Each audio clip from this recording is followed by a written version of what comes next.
It's a little bit different for Jorg.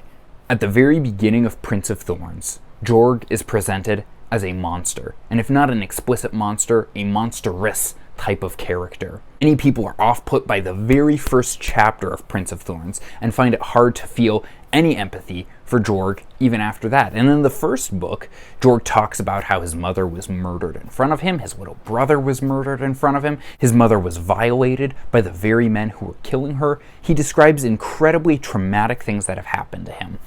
And even then, many readers still look at him and say, nope, they can feel no compassion for him. Because his actions are so heinous, they cannot understand how he got from there to here, despite the pain that he's experienced.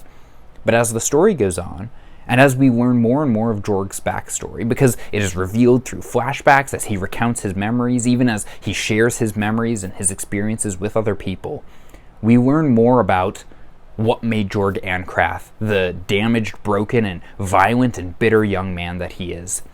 And there is a moment near the beginning of Emperor of Thorns where we get a distinct look at one of Jorg's memories and at something that happened to him when he was a very helpless young boy. I don't cry much during books. Certainly not recently. When I was a younger man, that was different. But I don't get emotional very often. And I certainly don't get emotional very much with Mark Lawrence's style of writing. It's very cold in many ways. It's very sharp and to the point. And this moment at the beginning, near the beginning of Emperor of Thorns, was so heartbreaking, was so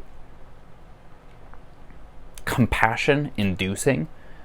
I don't know if I cried, actually, but I certainly was close. And maybe this comes because I'm a father, and because I have a young boy of my own.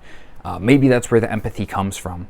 But seeing Jorg be hurt in such a deep, deep way at such a very young age reframed how I saw him. It did not excuse his evil. It did not justify him for the wrong things that he has done. But I understood him better.